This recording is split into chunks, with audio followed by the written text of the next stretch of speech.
Aras TV.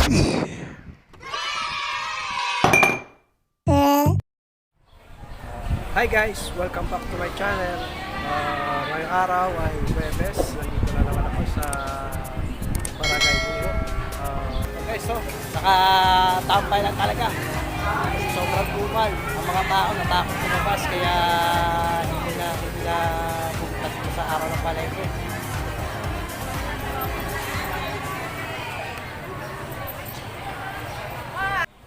Guys, eto yung pwesto ko. Medyo kukunti na lang aking paninda. Hindi kasi masyadong makaluwas ngayon dahil sa issue ng coronavirus. Pinagbawal na kami. Bumiyahe muna para lumuwas. So, titiyaga muna kami sa paninda namin kukunti. Kaya sana matapos yun, magkaroon na ng gamot para sa coronavirus.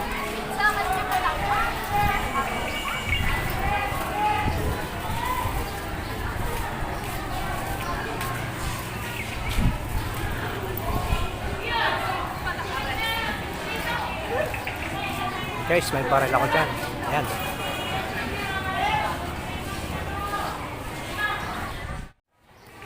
Ito guys, ang aking pwesto.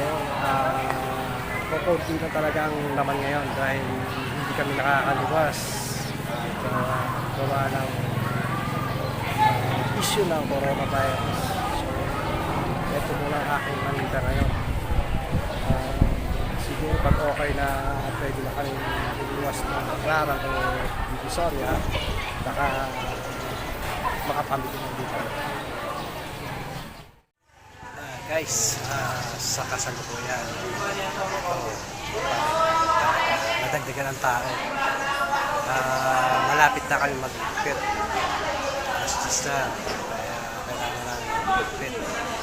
Pero ang benta namin sa dalandaan lang, sa dalandaan lang benta namin ngayon. Pero ayos lang kasi hindi talaga naglabasan ng mga tao para mas priority nila ngayon ang pagkain kasi sa ibang bagay. Yun, nakakalungkot man, napagod, pero okay lang, siguro next time bawi naman. Guys, kakarating lang namin dito sa bahay. Papahinga na muna kami. Medyo napagod sa biyahe at sa sobrang init na doon sa Luok. Yun, hindi na nagdagdagan yung benta namin. Actually, nadagdagan. Nadagdagan naman ng 100, kaya naging 300. Pero ayos lang. Siguro next time, bawi na lang ulit. Ganun talaga, may panahon ng matumal at may panahon na malakas.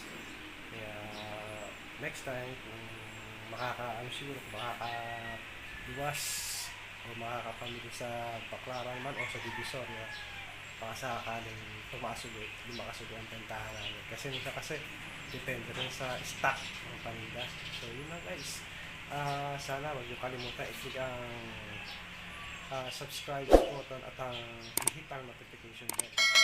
Salamat. God bless.